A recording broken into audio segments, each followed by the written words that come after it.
welcome to Plus One to Gaming. I'm Chris. And I'm Eric.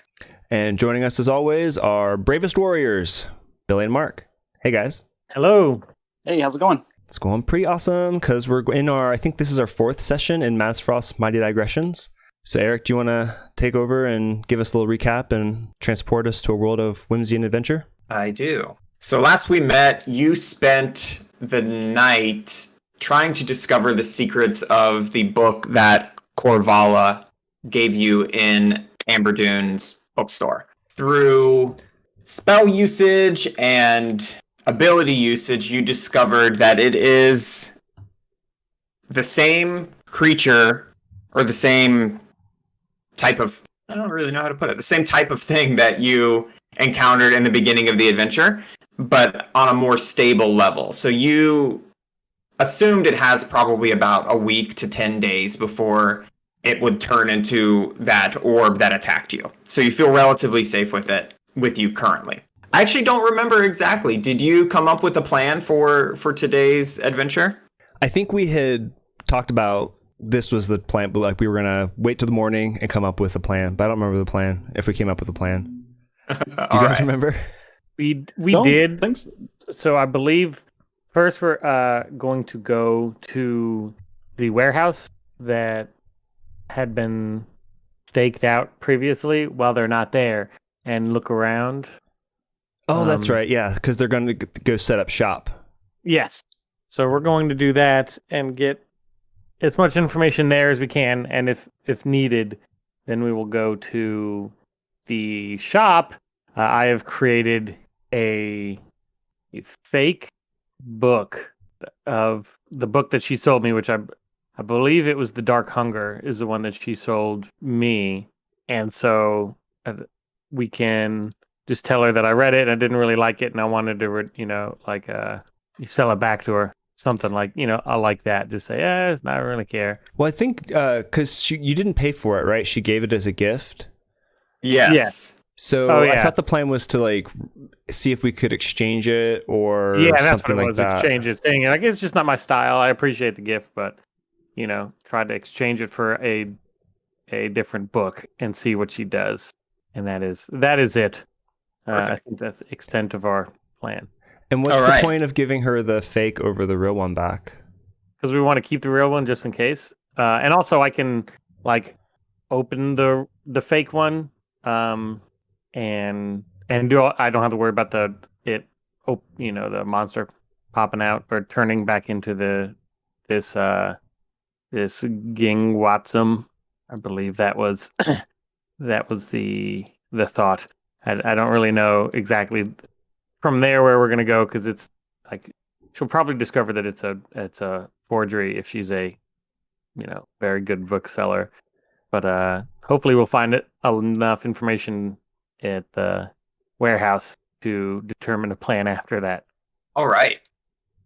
Before you leave your hotel, there's a knock on the door, and it is a hotel attendant, and they hand you what is basically like a telegraph, and it reads, "Dear Mr. Twain, Tesla, and Houdini, it has been requested that, along with solving the mystery of the anomaly, you also retrieve the original copies of The Dark Hunger, Fallen Tethmir, and Mazfroth's Mighty Digressions. Signed, Sprig." Well, it would appear that our errand has gotten just a little more complicated.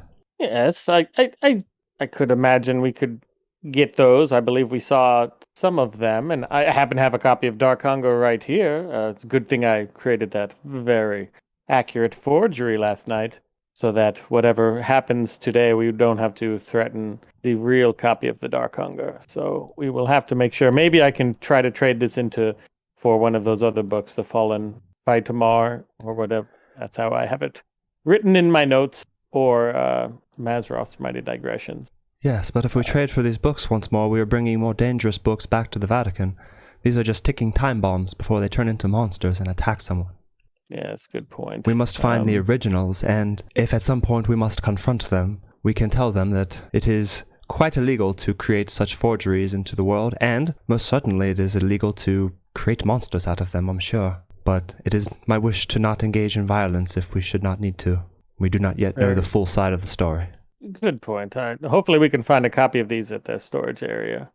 Yeah, shall we go there now? Do believe that is our next stop. Harry, what is your perspective on things? I agree. It's best to avoid confrontation and conflict as much as possible.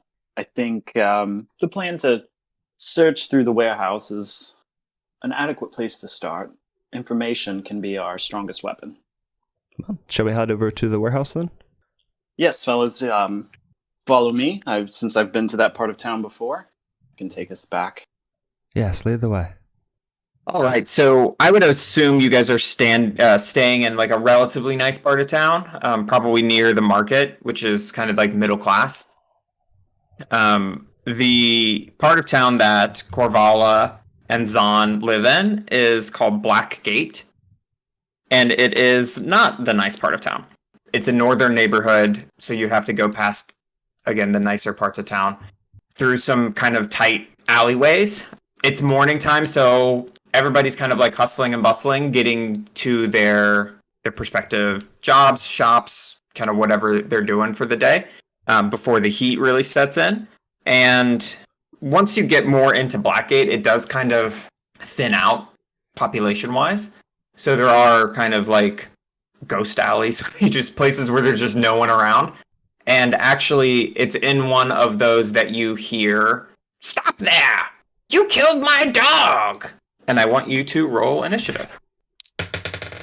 9 for Tesla. 12 for Houdini. 16 for Twain.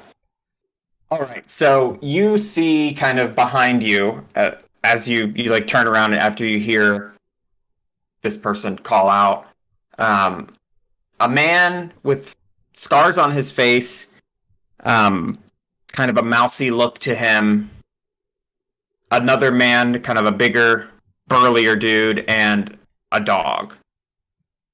And the man with the mousy face points his gun and takes a shot at Tesla, and he will say, all right, and he hits you for 6 damage. So he pulls his pistol and just basically points at the mass of you. It just happens to have the bullet hits Tesla kind of square in the chest of his automail and pings off, but does damage. 6 damage to be precise. And it is Mark Twain's turn. So we don't really know why this man has just attacked him. There's the 2 men, one with a dog and another one. And does it look like he was squarely aiming right at Tesla, or was Tesla hit by an offshoot? Could I tell just from like a real quick perception check? Was he aiming? You roll me a perception check. That's 10. Okay, well, with a 10, because you guys were looking the other way, basically. So you don't know if he was aiming strictly at Tesla. But you do think you remember this guy's voice and are pretty sure you've killed a dog relatively recently. Oh, okay, yeah, it's that guy. So I do remember now killing the dog from the bandit while we were on our way here. Yes.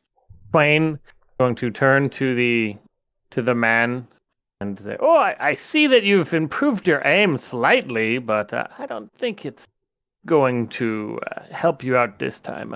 I do believe your best chance of survival is to surrender, because I don't think we can be 100% sure that we won't accidentally kill you this time." And he is going to hit him with a vicious mockery. That's what that was. So I will hit him with my massive 1d4 damage. Get it. 2 damage, but he does have disadvantage on his next attack. And and then I would assume already Twain was kind of in the back of the group, but he's going to make sure that he is in the back of the group, so he's not the closest target to any of these people. Okay, so just to set the scene a little more, you guys were walking down an alley and you heard this call from behind you, and all 3 of these people are behind you. So if you were in the back, you can like shift to the front, now to be on the other side. Yes, so I'll just make sure that, I'll walk around to behind Tesla at least. Mm-hmm. And that's it. That's my turn. Okay. Harry Houdini is up next. Okay. Harry is going to return fire with his throwing cards. Yes, and there are 3 of them to remind you. There is the man that you encountered before with the gun, another bigger man, and a dog. You assume it's the dog that you encountered last time, also. Yeah. Okay. Well, he's aiming at the one who shot at us specifically. Okay. So my attacks were a 10, an 11, and a 14. The 14 hits. 6 damage. All right. Damn, I'm kind of glad the other 2 didn't hit. Tesla, it's your turn. So this is the guy that attacked us before? Yes, in the desert. You said he looks really mousy? Yes. Is this the same guy that Valor was looking for? Roll me a perception check and see if you can figure that out. I have his picture. Yeah, but you still have to perceive. But I have the... Squint, you're at roll me perception with advantage. Okay, well, I don't think I need that. 18 natural plus something. It's him. Okay. So you know now that his name is, see if I can pronounce it, Mashika? Something like that. Mushika? Mashika? And you're pretty sure the scars line up. It's a mousy face, and you know that he's a dangerous wanted criminal. You there. You're a dangerous wanted criminal. You're wanted by my friend Valor, who will apprehend you and bring you in. And he's going to lob a little phosphorus grenade into the pack of them, and they all have to pass a 13 DC dex save or be coated in some kind of luminescent material. Okay, well, Mashika failed.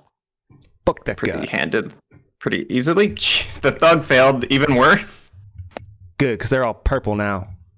What was the thing I needed to beat? 13. Okay, the dog passed. The dog jumps away. I have not been able to coat this dog in a phosphorus material. This damn backflipping dog. He did it again. He rolled a 14 plus 2, so he's pretty good dog. Dogs are dexterous. That is true. Curse you, mutt. But yes, so the other 2 are coated in this glowing phosphorus goo. Cool. That is all for Tesla, but everyone has advantage on attack rolls against them. Okay, so then the larger gentleman he runs toward the group. You aren't terribly far away from each other. Maybe like 20 feet ish. So he runs up, and since Tesla was the one that threw the goo on him, he comes at you and tries to hit you with what looks like just a giant club. And the first time he swings, he misses. And the second time he swings, he misses. So he is very angry at you for making him glow, runs up and kind of wildly swings this club, and you don't even have to move. He just misses wildly both times. 2 swings, 2 wild misses. Could they just block off of the... But he is now within 5 feet of you. He's close to you guys. Cool. Harry, you get advantage, or you get sneak attack if he's engaged with me. Yep, I'm just waiting for it. All right. And then now the dog's turn. So the dog also runs up, following the thug, and the dog goes after Harry. And the dog, what is your AC? Does it? I mean, I'm pretty sure. 13. Yeah, he hit. He hits you for 5 damage. So he runs up. The dog runs up and bites you square in the calf. And then that is the dog's turn. So now it is Mashika's turn. He trains his pistol at Harry Houdini. And so Mashika pulls his pistol. Harry, you kind of see that the barrel's pointed at you, and time the trigger. And as soon as you see his finger move, you kind of duck your head a little bit, and the bullet goes whizzing by you, missing and striking the wall behind you. Yikes. So no damage. You dodged it. It is Mark Twain's turn. Twain is going to turn towards Mashika as he's kind of off to the side, and he is going to turn to him, and he's going to say, like I always say, go to heaven for the climate, but hell for the company. You'll be joining good company here very soon, I do believe. And for some reason, that makes him laugh a whole bunch. America's greatest humorist, and he has to make a wisdom saving throw or be incapacitated with the funny quote, which is the funniest quote I could find from Mark Twain that relates to this situation. Nice. And what's what DC do I need to meet? 13 for wisdom. 13. All right, he fails. All right, so That's super wise. yeah, so he perceives everything as hilariously funny now, and he is prone, laughing on the ground, incapacitated. At the end of each of his turn, he can make another wisdom saving throw to try to stop. If not, it's 1 whole minute. So that's it. He's just trying to do a little crowd control, and then he just turns to his teammates and goes, "All right, boys, I believe let's do a little mop up duty on these two." He stays where he is, and that's it. That's his turn. Nice. All right. So it is Harry Houdini's turn. So we have a thug engaged with Tesla, a dog engaged with Harry Houdini, and Mashaika laughing his ass off 20 feet away on the floor or on the dirt alleyway. Is this a fit dog that's in pretty good shape? Like nobody hit it yet or anything, right?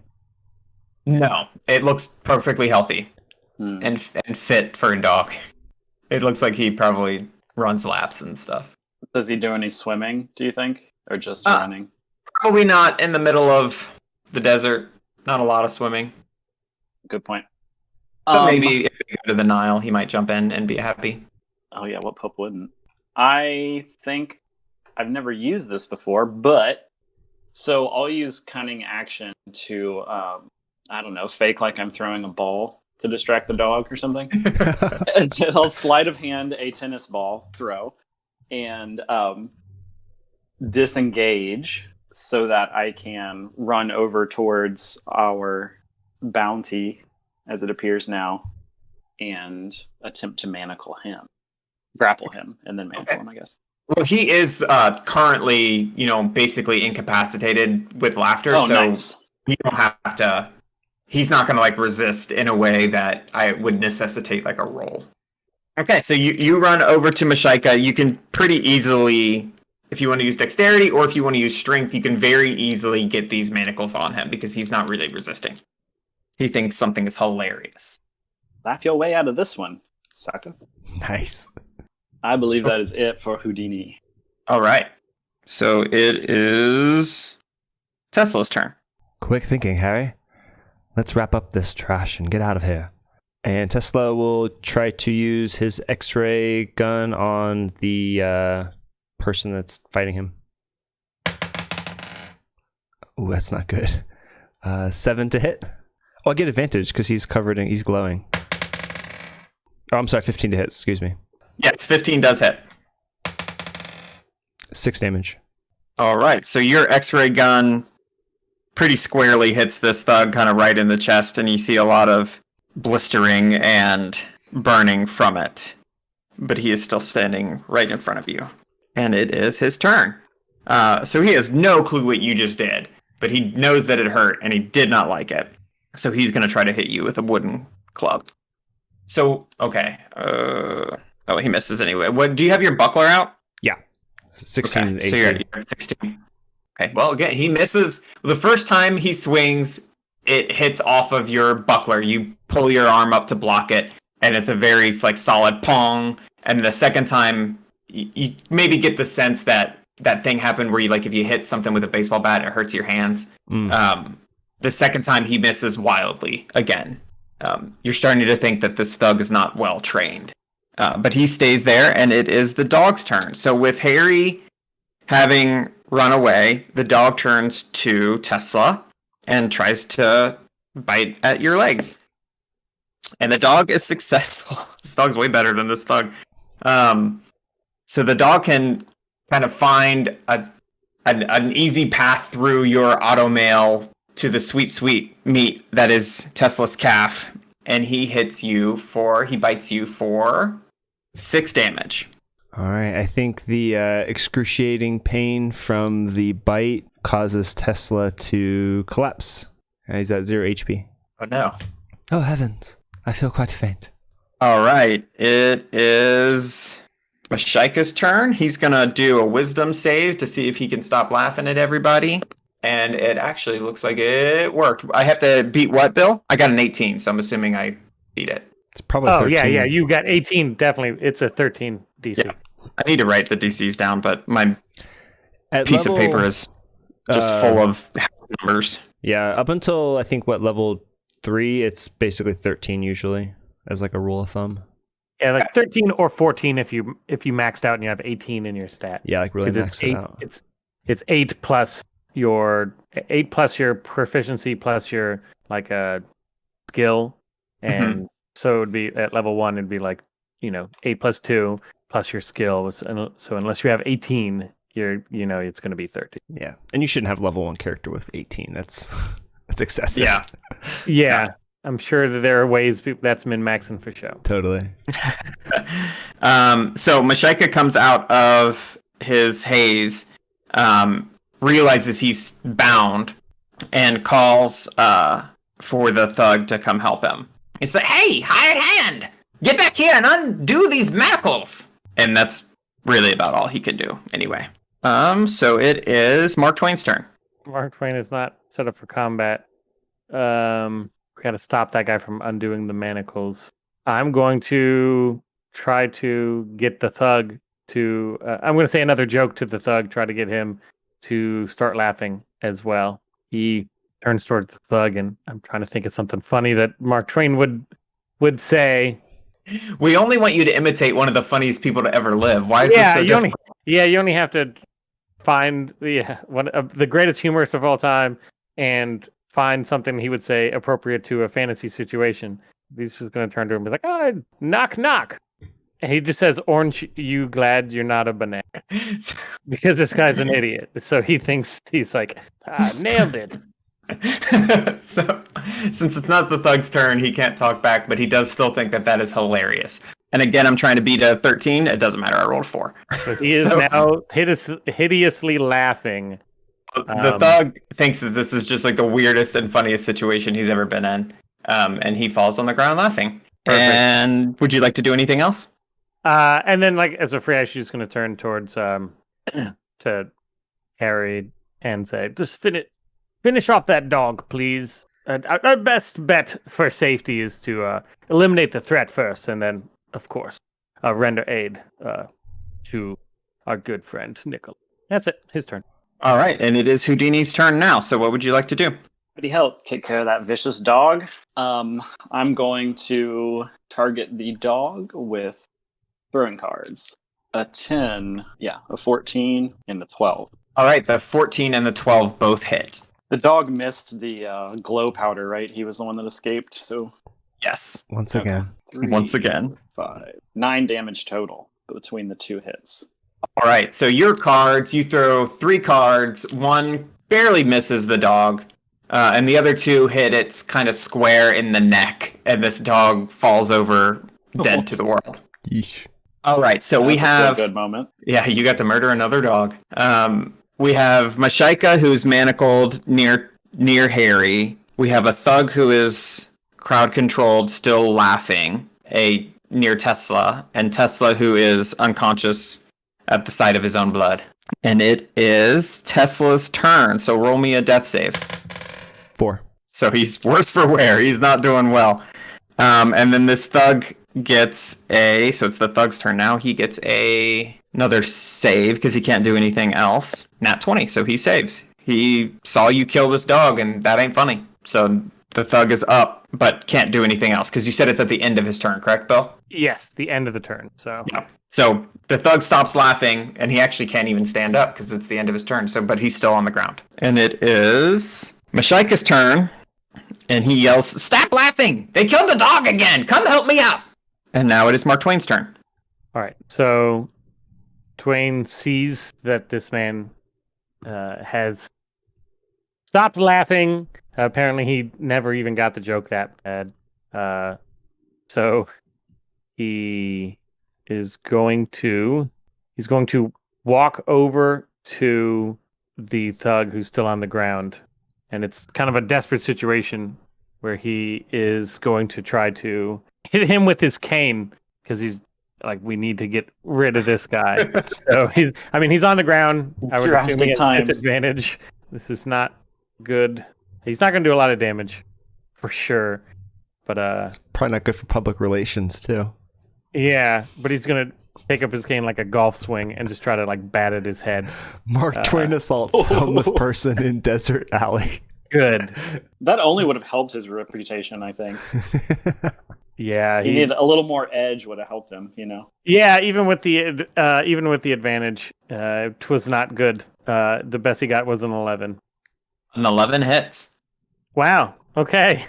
So he's got a big head. He does have a big head, so he's going to do his huge cane damage, and of course rolls a 1, so he does 1 damage because he gets no strength bonus. So no, he gets a nice little bonk. Yep. He's just gonna club him in the head over and over again. That's what he's gonna try to do. I mean, if he leaves his square, he gets an opportunity attack. That's what he's trying to think is get in between the guy and the that's his only chance. So I feel like that's realistic because in movies people just get hit once and they just pass out. But in real life, it takes a little more force than that, so you gotta clock them most. Especially from an elderly gentleman with a non-weaponized cane, it's probably maybe balsa wood, and it's made for comfort and style. It is not a weapon, and that's his turn. All right, it is Harry Houdini's turn next. Yeah, I'm also next to him, so we get sneak attack damage. Nice. Yeah, so Harry's going to again come with the throwing cards, obviously after the thug. Ooh, goodness. 7 and a 5. Is the thug still on the ground? Because he gets disadvantage if he's prone. The thug still is on the ground, yes. Yeah, so Mark's attacks would have disadvantage. Well, it doesn't sound like they're hitting anyway. Each of them? Yeah, it's harder to shoot somebody laying on the ground. 14, that hits for the third one, at least. Yeah, so a 14 would hit. The other ones would not. Prone is actually advantageous for ranged attacks, I would assume. Yeah.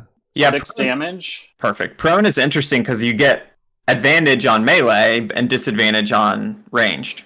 Yeah. All right, so 6 damage. So one of your 3 cards, the other 2 fly kind of actually very far over this person laying down on the ground. But one ends up sticking kind of right in his side for 6 damage. Your sneak attack as well? Use my sneak attack as well, yep. You sure can. An additional 4 damage. All right. So that card, he's mostly focused on Mark Twain poking him in the head with his cane. So that card dug deep into this man's side and ribcage, more than normal. And it is Tesla's turn. Roll me a death save. 2. 2? All right. So you're bleeding out from that bite wound. All right. It is the thug's turn. So the thug kind of looks around and is realizing the dog's dead. Mashaik is tied up. He's pretty hurt. He's bleeding pretty bad now. It might not be worth it for him. He doesn't get paid enough for this, he doesn't think. So he is going to try to run away. So he pushes Mark Twain aside and tries to run the direction that you guys were going. So away from Mashaika, which would still give, he's not disengaging. So it would still give Mark Twain a nice opportunity of attack if you want to thwack at him as he runs away. To thwack at his bottom with my cane in a damaging, just shoo, like an old person would do. Yeah. So that's it. So I can roll for attack on bottom. Attack to thwack bottom. You young rapscallion wag, you? No, he's gonna swing, but he's gonna miss. But it's still an effective gesture. What'd you roll? Roll. I want to see it. Oh, yeah, I did. I rolled a 7 + 2, so 9. Okay, that misses. Yeah. You have advantage on attack rolls because he's glowing. Oh, I do. His bottom, that is a glowing bottom. All right, 9 + 2, which is 11. All right, you hit him. Yay. And out of here, you rapscallion. What'd you hit him for? Roll me that sweet D4. Oh, for non damage. He is. You're not gonna kill this guy. Okay. Damn, we hit him pretty hard too. Oh my gosh. Okay, so he does 4 non-lethal damage, which is All right. Their emotional damage. Yeah. So you left a welt. He'll remember that welt for sure. That's a red butt. Getting So spanked. that time you I would got remember my that. ass kicked by Mark Twain in an alley. And then he spanked me afterwards. Yeah, I would remember that. So this thug runs away with a yelp and holds his behind as he runs. And you are now out of combat because Mashaika is taken care of. The dog is dead and the thug has run away. I'm going to run over and do a medicine check to see if I can stop the bleeding that the dog has incurred on Tesla and try to just stabilize him. All right, so it's a 15 medicine check. I would say that works. So, Mark Twain's been around for a while. You've definitely seen people get cut, seen people get hurt. You know how to bandage a wound. I'm on Harry Houdini. I'm not on Mark Twain. Do you have like a medicine? Like what are you making these like gauze out of? Like describe it to me. Yeah, so he has gauze. He has his all white outfit that he wears. He has in his pack multiple repair strips because one of his he took mending because he needs to look fresh to death all the time. So I would assume the mending cantrip is him just repairing any small damage to his, he's wearing an all white suit hour round, so it's going to get dirty and damaged. Nice. So he takes out one of these like suit repair patch strips that he keeps for his mending, and then he's going to use that. Well, also, I kind of imagine like the dog chomping down on Tesla, like hitting like a nerve or something. And he just passes out from sheer pain and maybe like starts going into shock or something instead of having like just a bunch of blood gushing out everywhere. Like damage doesn't have to always be represented by blood and guts.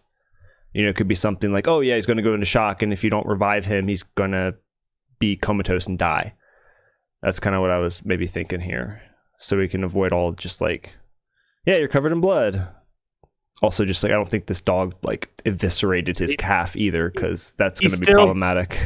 Yeah, exactly. So what he's going to do is he's actually going to take that strip, and he's going to soak it in water and wrap it around your forehead, which is going to, I think, help with like shock symptoms. It's going to decrease constrict your blood vessels and all these other. I'm not a medical medicine. Person. Yeah. But he is. So he's going to roll that medical check, see that that's the best thing to do. So now he has a slightly cool, wet gauze strip wrapped around his forehead, and he's coming to. Oh, heavens, what happened? Felt myself grow quite faint. Yes. So, I mean, gist of the story is we have emerged victorious. We gave the dog has unfortunately passed, but the younger, more inexperienced thug is run off. We gave him a good pounding, and we do have that rat-faced rapscallion in custody. So, victory to us, it seems. Oh, thank you for tending to my wounds. I'm grateful that we were able to emerge victorious. Oh, allow me to rest for a moment, and then let us continue our errand. Go out to the find a due bit of shade. Will also help with your situation, and we can rest for 10 minutes. Sounds like a good plan.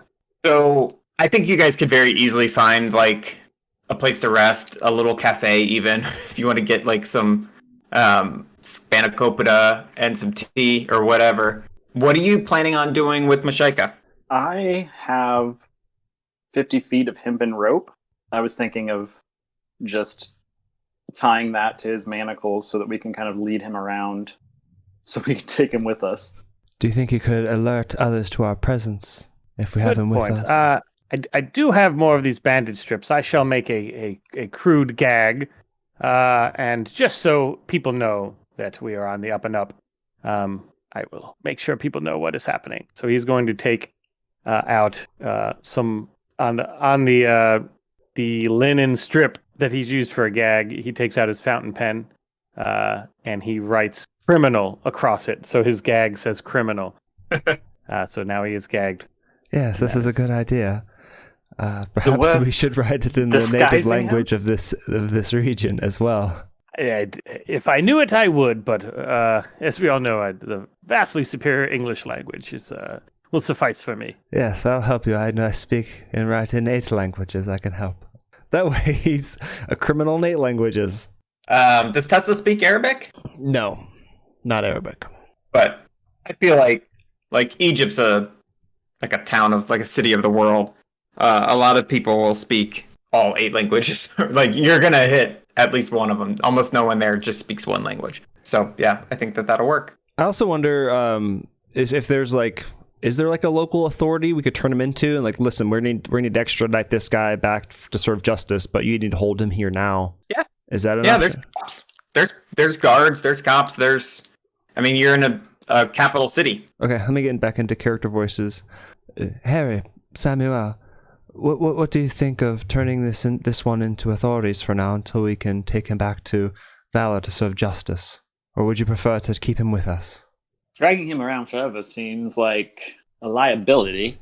If there was someone trusted that would give him back to us so we could take him to Valor. Samuel, what are your thoughts? I do believe that the hotel shall be a good place for him to be out of the way. And I know that these bellhops are notoriously underpaid. So if we were to, let's just say, tip one of the bellhops or I forget the French word for the person who is in charge, Concierge you're thinking of. The concierge, yes. If we were to tip the concierge and let him know of to keep an eye out on our room, and I do believe that is probably the safest place. Yes, I agree. And perhaps, Harry, you could tie some of your famous knots to keep him in place so he does not escape. Not a bad plan. We could keep him in the manacles, and yes, I could even tie some knots on top of that. As many knots as you see fit, my friend. All right. Got 50 feet of rope. That's a lot of knots. I would request a knot that not even you could escape. We do that. All right. So this is a good place to stop because we don't really need to do those scenes where you guys take him back to the hotel and all of that. You're not going to let me describe tying him up? Yeah, you can describe talking to the concierge. You guys want to? We can do that. But this is get real weird real fast. Yeah. How do you know all these knots, Mark? Google mostly. Yeah. So do you guys feel like this is good? Because I feel like the next part's going to be another chunk. Yeah, this is fine for me. Yeah, that was super fun. Yeah. Cool. It's fine. Yeah, it's good. Awesome. Yeah, that was fun. I'm glad you realized it's the same person from before and that Valor was looking for. Well, I was editing and listening back to other episodes and that name and just that it was fresh in my mind. Yeah. If you had done a perception, I want to check this guy out, I would have remembered for you. But you remembered by yourself. Yeah, I think that's just one small advantage of editing these episodes. Yeah. That's it for this session of Mazfroth's Mighty Digressions, circa 1890s. Join us next week as Houdini, Tesla, and Twain continue their investigations into the case of the barbaric books. Please subscribe to the podcast at +1togaming.com to get the latest blog posts and episodes delivered straight to your inbox, never ever spam. And please give the show a like or review. It goes a long way in supporting the show. Thanks so much for listening, and we'll catch you next time.